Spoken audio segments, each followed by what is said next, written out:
Kumekuwa na uvumi wa usajili wa Faisal Salum Abdalla Feitoto, kiungo mshambuliaji wa Azam FC. Amekuwa kipaumbele kwa timu kadhaa hapa barani Afrika.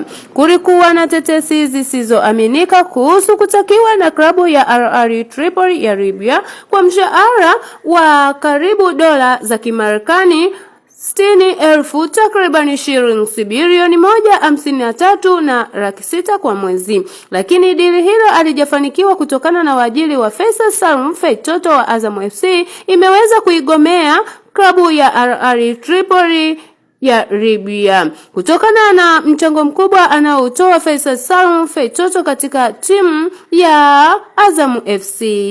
Faisal Salum Abdalla yeye ataendelea kuitumikia Azam FC katika ardhi ya Tanzania. Ulikuwa nami America Paul, usisahau kusubscribe, like, share. Je, ilikuwa sahihi aondoke Faisal Salum?